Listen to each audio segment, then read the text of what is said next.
Magandang gabi po mga kapatid. Welcome po ulit sa atin pong midweek praises, preachings, and prayers. Salamat sa Diyos sapagkat ngayong gabi, binigyan ulit tayo ng Panginoon ng pagkakataon na magsama-sama upang purihin natin ang Panginoon sa kanyang kabutihan sa atin, sa kanyang katapatan, sa kanyang pagkalinga at pag-ibig, sa mga blessings na kanyang walang sawa na pinagkakaloob sa atin. Salamat din sa Panginoon at atin po ulit na pag-aaralan ng kanyang salita na ito po ay magagamit natin na gabay sa atin pong patuloy na pagharap sa bawat araw na lumilipas sa taong ito po na 2026. Ito rin po ay pagkakataon para may panalangin natin ang atin pong mga concerns, maidulog natin sa atin pong Panginoon. Ang isa po na atin pong pinagpapasalamat sa gabing ito ay finally ay lumabas na ang baby ni Brother JJ at saka ni Sister Claudine. As of this time, hindi pa natin alam kung ano ang pangalan ng kanilang baby. Pero again, congratulations for this blessing. And I know the Lord will be with you and will teach you sa panibagong stage ng inyo pong buhay, itong parenthood. Ano po? Kaya again, kay Brother JJ and Sister Claudine and the baby, congratulations. God bless you. Okay? Sa atin pong pagpapatuloy, atin na pong buksan ang atin pong mga Bibles sa Luke chapter 2 verse 52. Ang sabi po dito, "And Jesus grew in wisdom and stature and in favor with God and men." Pagpalain po ng Panginoon ang pagkabasa ng kanyang salita, tayo po ay manalangin. Dakilang Diyos, salamat po sa inyo pong kabutihan sa amin. Salamat po Panginoon sa mga blessings na inyo pong pinagkakaloob sa amin. Salamat po sa inyong katapatan, sa kabila na madalas hindi kami nagtatapat sa inyo. At sa gabing ito kami humihingi ng kapatawaran sa amin pong mga kasalanan. Linisin mo po ang amin pong puso ng banal na dugo ng Panginoong Kristo upang maging malayang banal na Espiritu sa pagkilos sa amin, sa pagtuturo sa amin ngayong gabing ito. Panginoon, sa inyo na namin itinatalaga ang pag-aaral na ito. Tulungan mo kaming maunawaan ito at may sagawa sa buhay namin. Ito aming dalangin sa pangalan ni Jesus. Amen. Ayon po sa GoSkills.com, ang top 3 na New Year's resolution po ngayon pong 2026 ay, una, exercise more. Secondly, ay lose weight. Thirdly, get organized.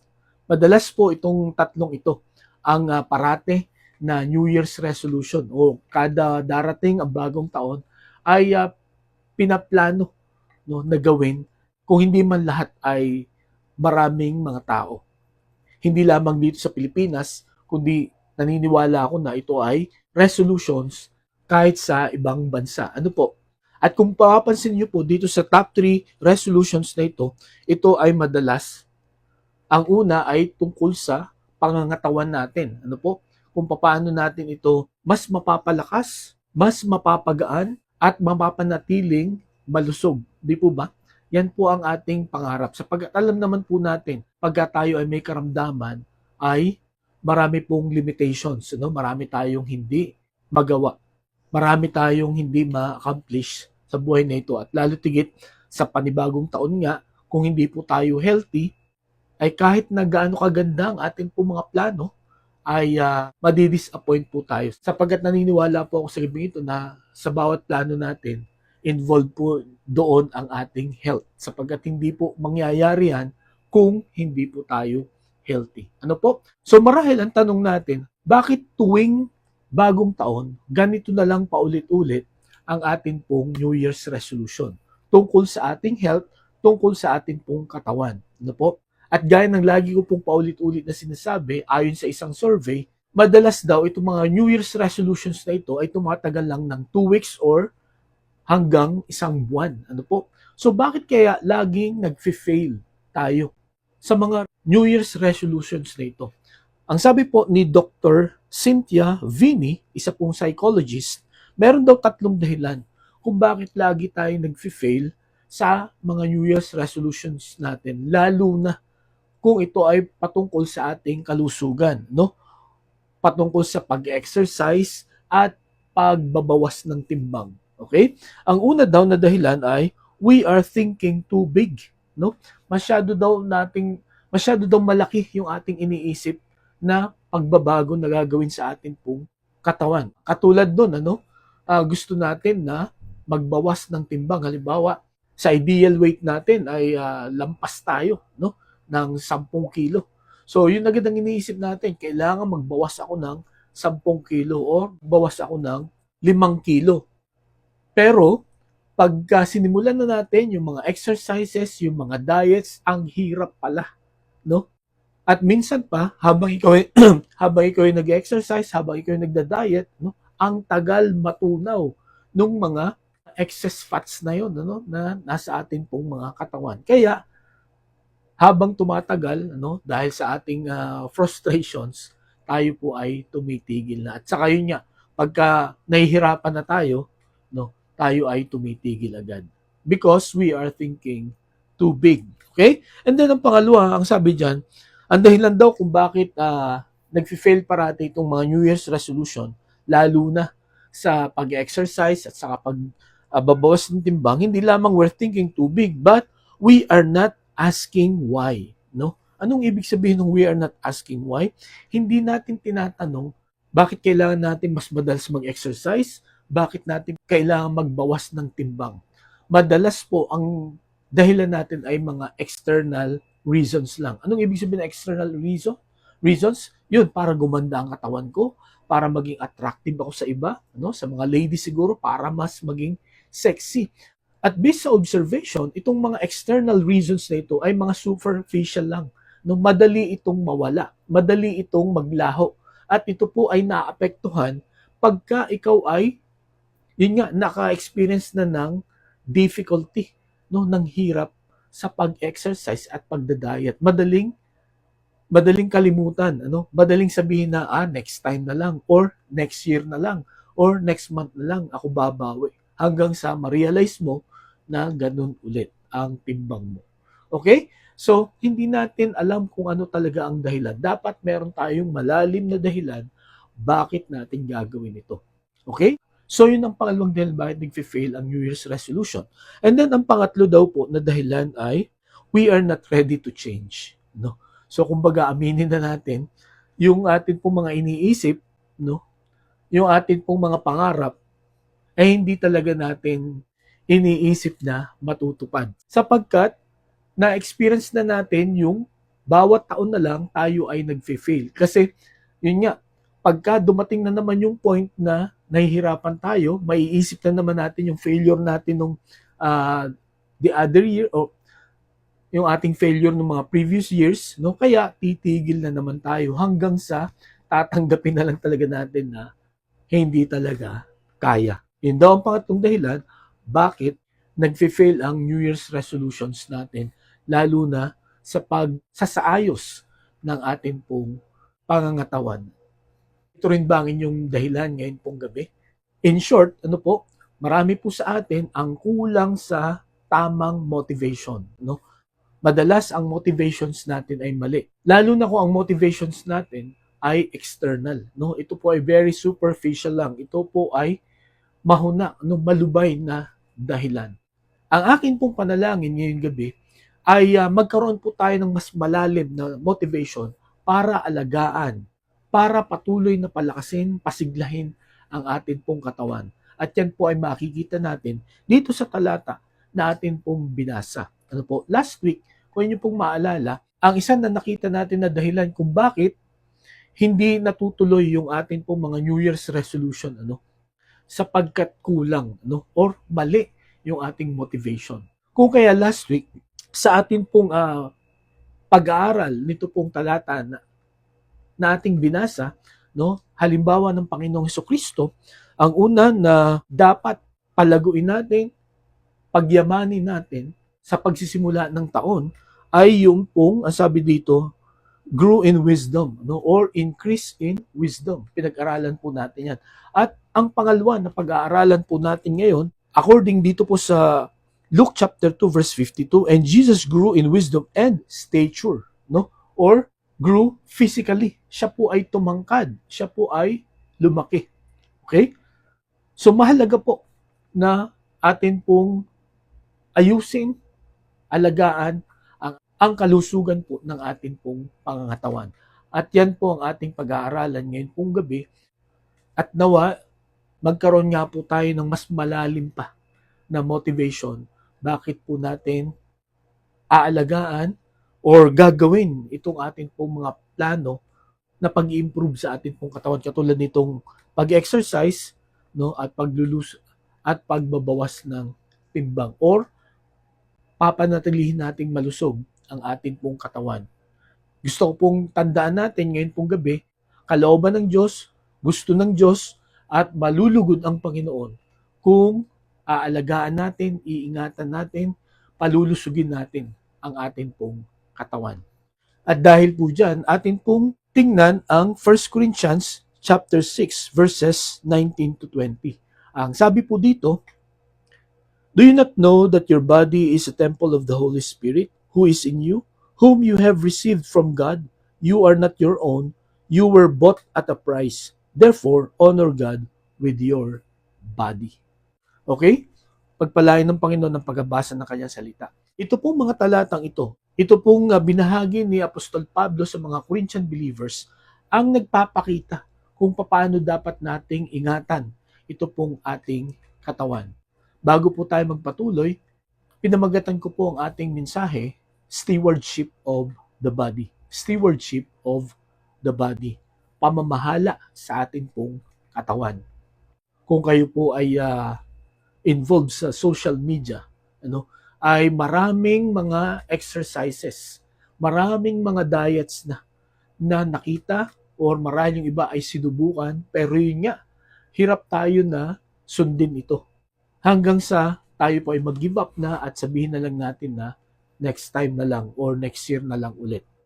Nawa sa gabing ito, sa biyaya ng Panginoon, sa udyok ng banal na Espiritu, ay ma-motivate tayo na alagaan po ang ating katawan sa tatlong dahilan kung bakit kailangan nating pamahalaan ng maayos itong ating pong mga katawan.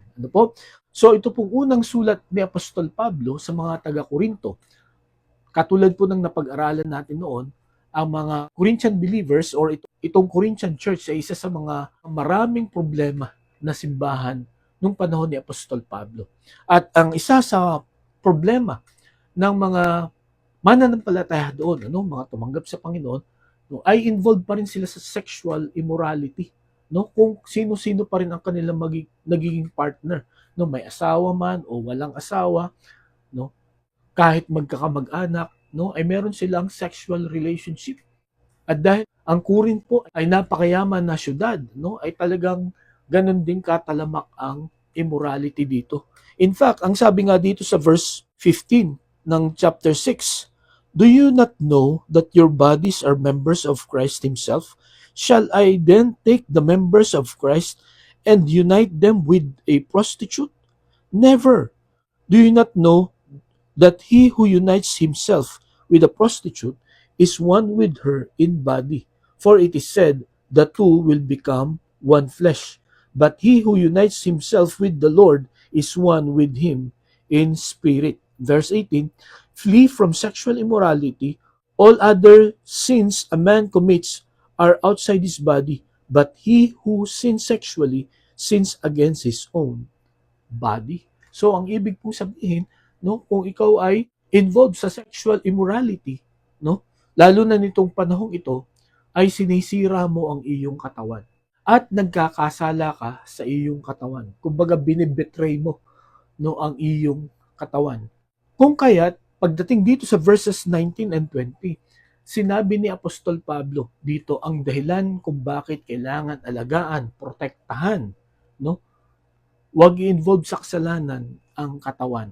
At nawa, itong tatlong motivations na ito or itong tatlong dahilan na makikita po natin dito sa verses 19 and 20 ay maging dahilan, maging motivations din natin na patuloy na ingatan ang ating pong katawan. Lalo na ngayon pong 2026, huwag po muna nating isipin ang 2027 or kalimutan na natin ang 2025, Ang meron po tayo ngayon ay 2026.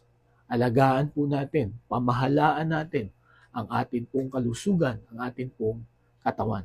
So meron po tayong tatlo na motivation na makikita dito kung bakit kailangan nating pamahalaan ang ating katawan. Ang una, ang sabi dito sa verse 19, do you not know that your body is a temple of the Holy Spirit who is in you, whom you have received from God?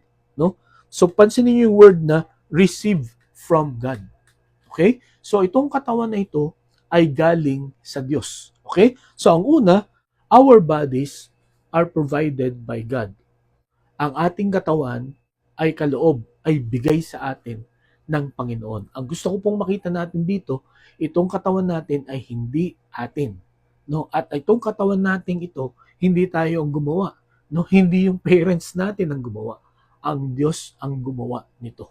Okay? Ang sabi sa Genesis chapter 1, verses 26 to 27, then God said, let us make man in our image, in our likeness, and let them rule over the fish of the sea, and the birds of the air, over the livestock, over all the earth, and over all the creatures that move along the ground. So God created man in his own image. In the image of God, he created him, male and female, he created them. Okay, makikita natin dito na walang nag-create sa kanila maliban sa Panginoon. At ito pong male and female na ito ay hindi lamang basta tumubo or umusbong.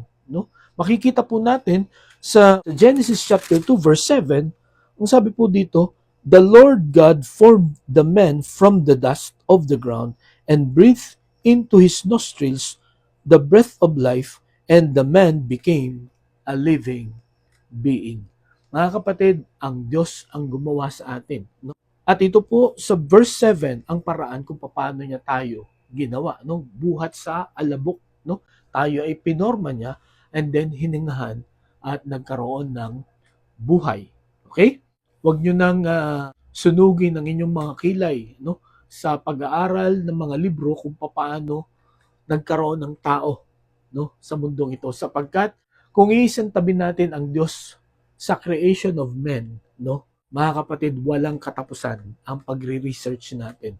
Walang katapusan ang atin pong paghahanap at walang conclusion na tayo po ay makukuha. Sapagkat dito po sa Genesis pa lang, chapters 1 and 2, dito ang detalye. Kung paano nagkaroon ng tao sa mundong ito.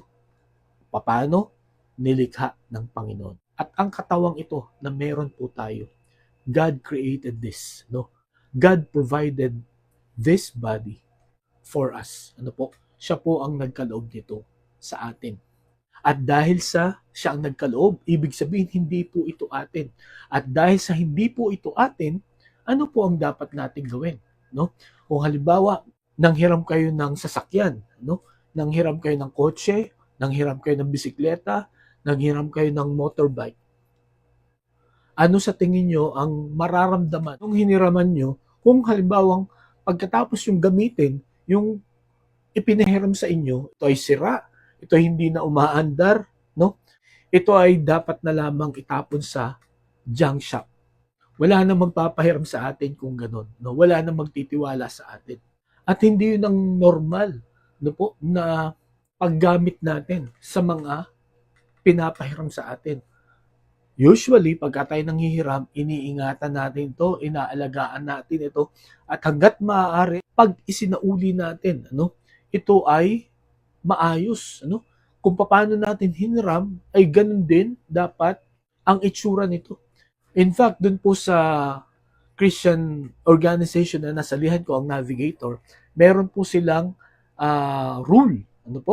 Ang sabi nila, gawin mong mas malinis yung bahay na pinuntahan mo kaysa nung dumating ka. Okay? So, ganun ang kanilang rule para magkaroon sila ng magandang patotoo. Okay? So, ganun din sa pagpapahiram. Sana mas, kung hindi man kasing ganda, sana mas maganda pa pagka isinuuli natin. So, mga kapatid, ngayong gabi, pahiram ng Diyos itong ating katawan. Kaya, kailangan natin po itong alagaan. Huwag natin itong sirain, huwag natin itong pabayaan. Ang sabi pa po sa Isaiah chapter 43 verse 7, everyone who is called by my name, whom I created for my glory, whom I formed and made. So makita natin dito ang dahilan ng Panginoon bakit tayo nilikha niya. Bakit niya tayo binigyan ng katawan? Bakit niya tayo binigyan ng buhay? Ang sabi diyan, whom I created for my glory, para magbigay ng kaluwalhatian, ng kapurihan, no? Sa atin pong Panginoon. Na kumbaga, pagka nakita ng maraming mga tao, no? Kumbaga, parang ganito yan, ano? Pagka meron kang naimbento na isang bagay, no? Pagka nakita mo yung invention na yun, hahangaan lahat ng mga tao.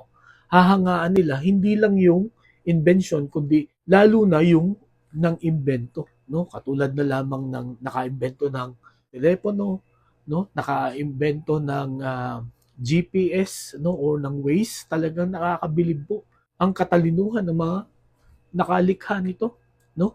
Pero, ang sabi dito, kaya tayo nilikha ng Panginoon ay para luwalhatiin natin siya. Sa estado po ng ating katawan ngayon, ano po, naluluwalhati po kaya ang Panginoon. Sa paraan po ng pag-aalaga natin sa ating katawan ngayon, naluluwalhati kaya ang Panginoon? Kaya mga kapatid, nawa, ito po ay maging malalim na motivation natin kung bakit kailangan nating alagaan ang ating pong mga kalusugan, ang ating pong katawan. Because it is provided by God. Ang Panginoon na nagbigay sa atin.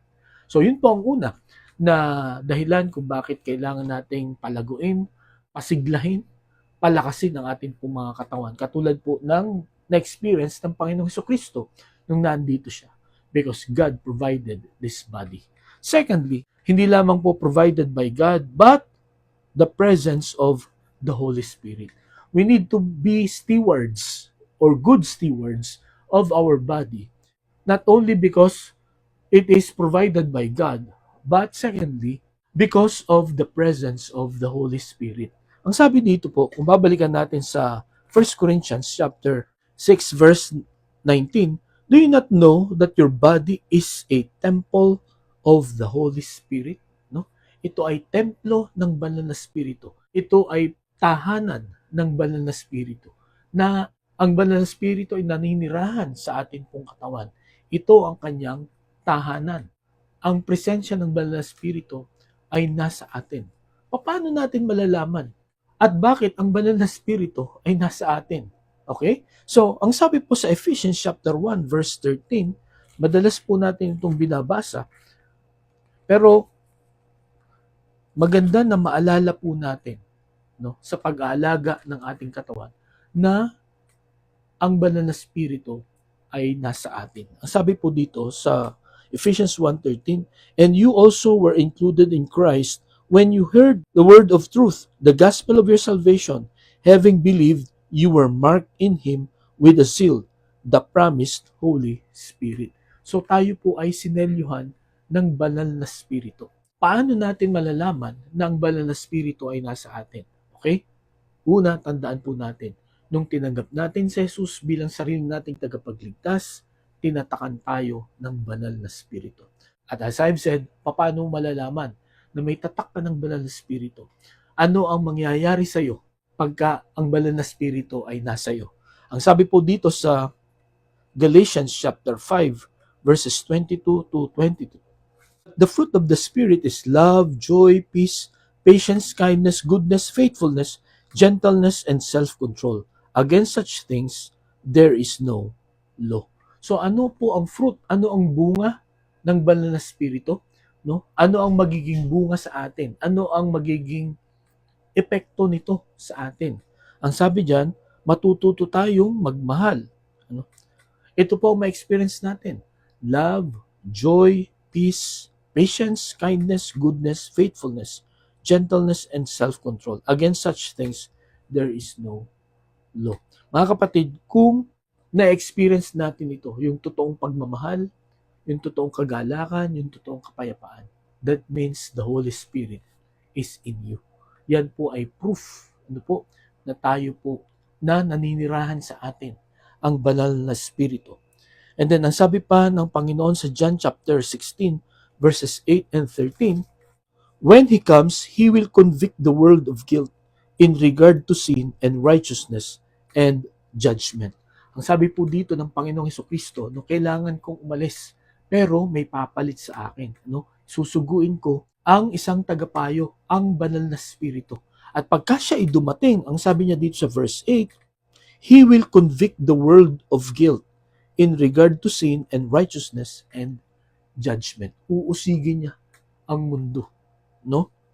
Sa kanyang kasalanan at sa katuwiran at hatol, no? So anong ibig sabihin po nito ng Panginoong Kristo?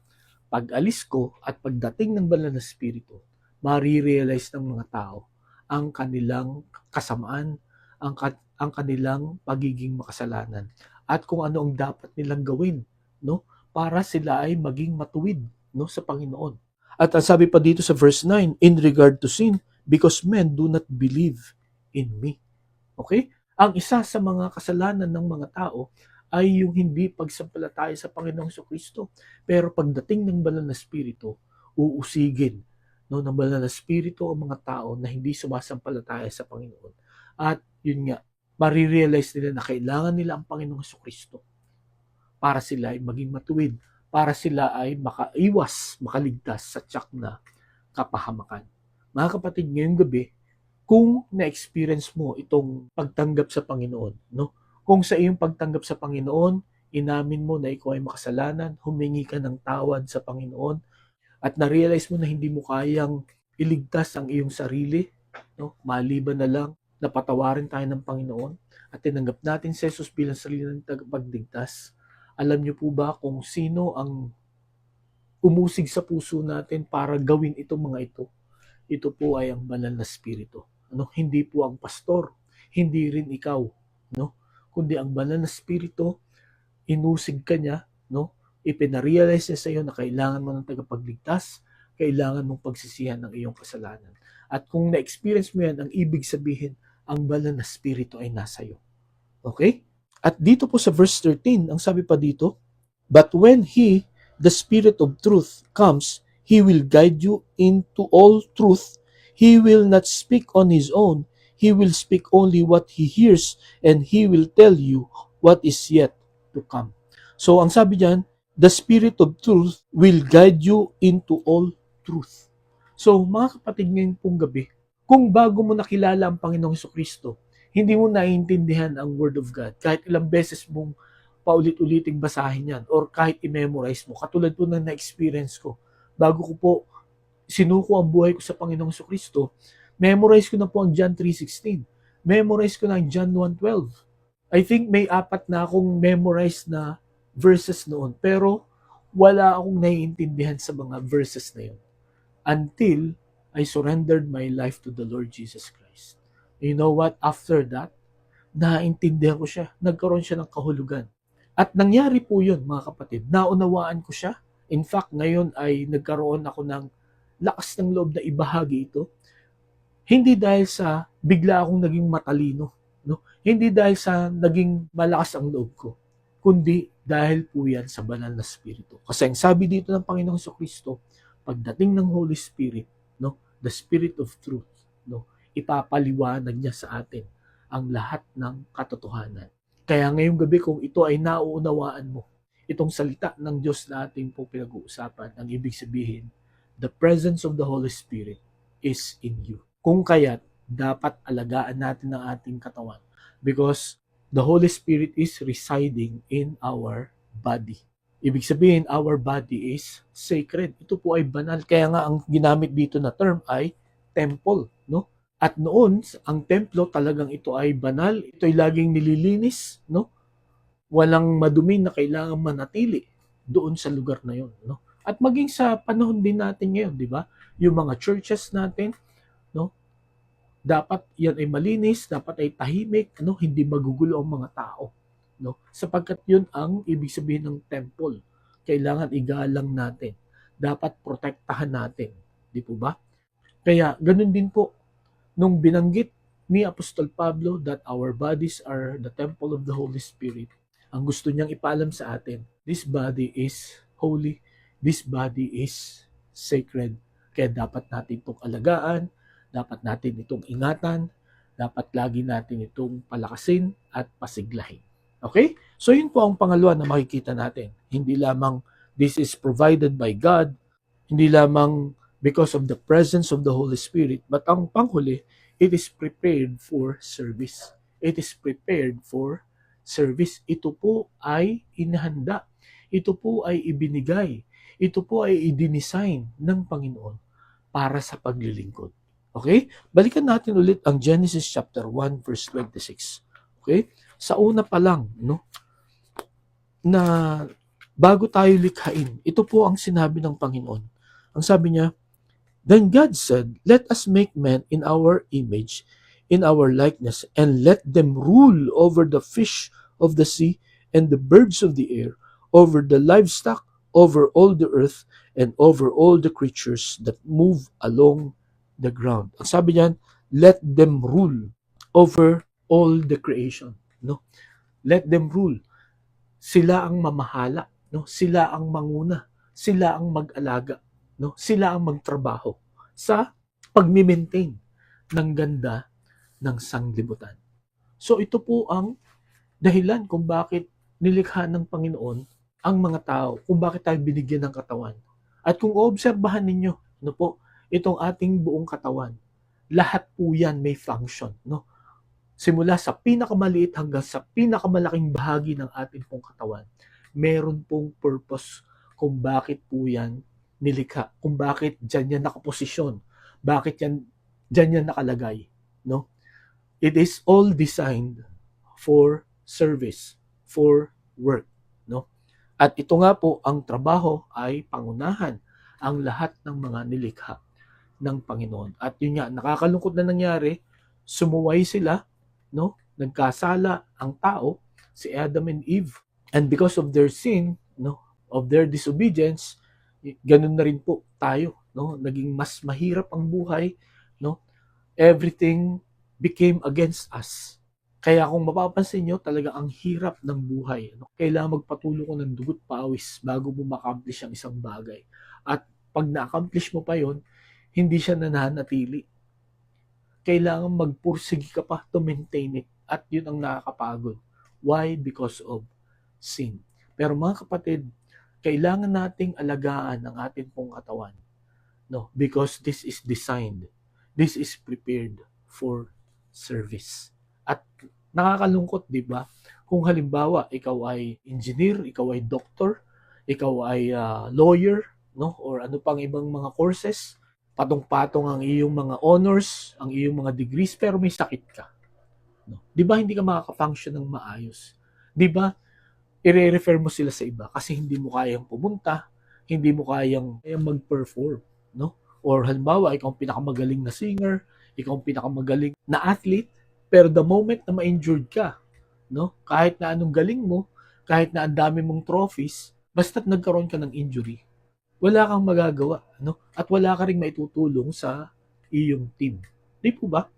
Kaya napakahalaga na alagaan po natin ang ating pong katawan. Ito pong katawan natin ay hindi ginawa para tayo ay tumambay lang, tayo magpaupo-upo lang, tayo ay hindi magtrabaho, tayo ay umasa lang sa iba. Hindi po yan ang design ng ating pong katawan. Our bodies were designed to work, okay? For service.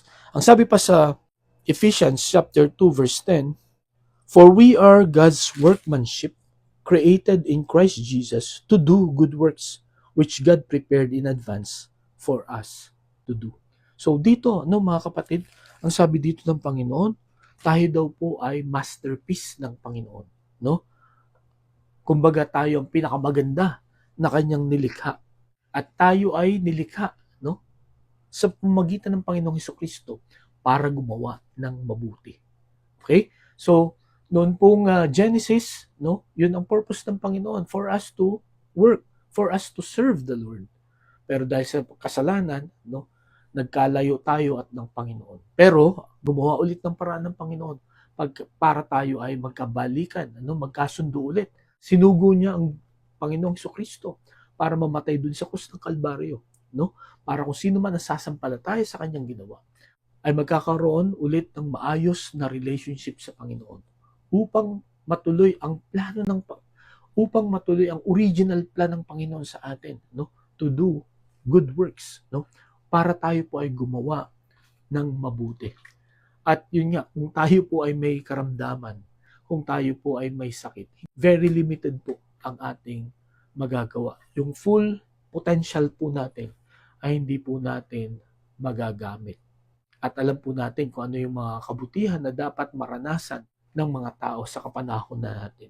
At yun ay ang kabutihan ng ating pong Panginoon. Mga kapatid, ngayon pong gabi, may tatlo tayong dahilan kung bakit natin dapat pamahalaan ng maayos, ng tama, ang ating pong mga katawan. Why do we need to be good stewards of our bodies? First, because it is provided by God. Second, because of the presence of the Holy Spirit. And thirdly, because it is prepared for service.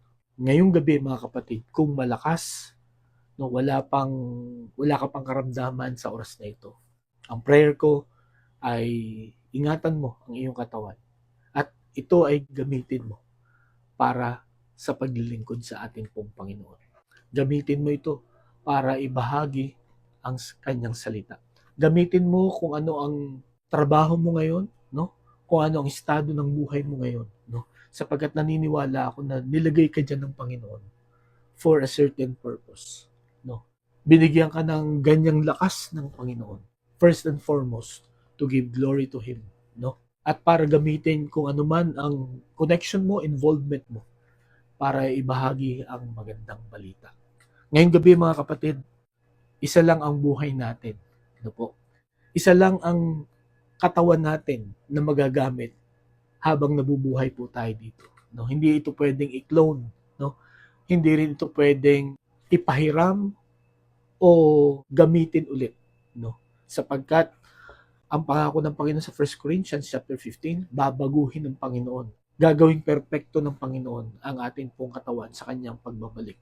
Ngunit yun nga po, may dahilan bakit tayo nabuhay sa mundong ito. Merong pinapagawa ang Diyos sa atin.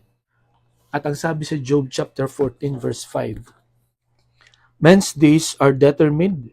You have decreed the number of his months and have set limits he cannot exceed. Okay?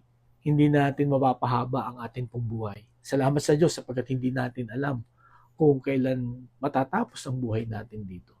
Pero sa ayaw at sa gusto natin, ang buhay po natin ay may katapusan. At yun nga, sabi ng Job, hindi tayo pwedeng lumampas sa itinakda ng Panginoon na buhay natin. Ang pwede natin gawin, mga kapatid, pamahalaan natin ito. Ingatan natin at gamitin natin para sa kaluwalhatian ng Panginoon. Ano? Let us serve the Lord. Let us do His will sapagkat meron lang tayong isang buhay sa mundong ito. Tayo po ay kumain ng tama, tayo po ay mag-exercise, at tayo po ay magpahinga para mapanatili natin na malakas, masigla ang ating pong mga katawan.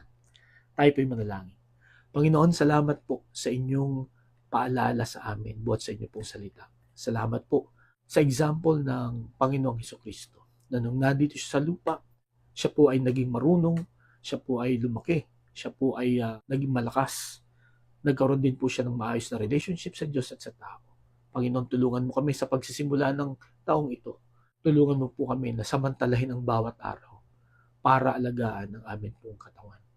At salamat po sapagkat alam ko po natutulungan mo kami at gagabayan mo kami para magampanan ito. Nawain ng dahilan na pinag-aralan namin ay maging malalim na motivation namin. Kung bakit namin papamahalaan ng maayos ang aming mga katawan. Lord, nawa habang kami nabubuhay sa mundong ito, magbigay kami ng kaluwalhatian sa inyo. Ito ang aming dalangin sa pangalan ni Jesus. Amen. Maraming salamat po sa inyong pakinig. Pagpalain po tayo ng Panginoon. Patuloy tayong mag-ingat at magandang gabi po sa bawat isa.